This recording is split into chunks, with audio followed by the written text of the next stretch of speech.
Alors, est-ce qu'il faut avoir peur de la dette? Alors, ça dépend des pays. Dans le cas de la Grèce, on sait que c'est un gros problème, mais ce n'est pas le cas de tous les pays. Il y a d'autres pays qui ont des dettes encore plus importantes que la Grèce et qui n'ont pas ces problèmes. Alors, c'est intéressant de regarder ce graphique qui nous montre que le pays avec la dette la plus importante, c'est le Japon, qui est encore plus important que la Grèce, mais le Japon n'a pas les mêmes problèmes, n'a pas besoin d'avoir des programmes d'austérité.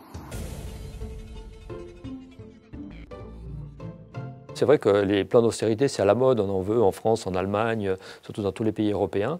Et à nouveau, c'est une grosse erreur, parce qu'on a certains pays, comme la Grèce, qui doivent absolument avoir des plans d'austérité. Les autres pays, en fait, devraient compenser. Au lieu d'avoir des plans d'austérité, ils devraient avoir des plans de relance. Comme ça, au niveau européen, on n'a pas un plan d'austérité global au niveau européen. Alors la Suisse, c'est justement un cas où il semblerait que la dette, ce n'est pas un problème et où on a une mauvaise perception du problème de la dette. Regardez le graphique pour la Suisse. Donc là, on compare la moyenne de l'OCDE, à nouveau qui a passé de 75 à 100% à peu près. Et puis vous regardez la Suisse, eh bien, il n'y a pas eu d'augmentation, il y a eu une diminution. Et ça, ce n'est pas normal. Dans une récession, normalement, la dette doit augmenter. Donc dans le cas de la Suisse, il n'y a aucune raison d'avoir de l'austérité et au contraire, il y a de la marge pour avoir un programme de relance dans une période en 2012 où on va voir un ralentissement, voire une petite récession.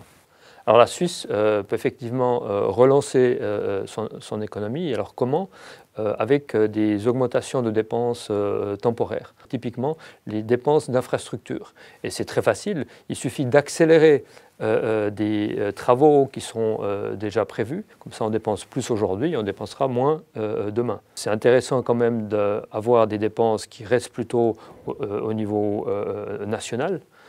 Plutôt que d'acheter des avions militaires à l'étranger, ça va être plus utile pour la relance d'avoir des dépenses dans le secteur de la construction. On peut penser à la troisième voie entre Lausanne et Genève, on peut penser à des dépenses par rapport à l'éducation et à d'autres, il y a beaucoup d'autres exemples.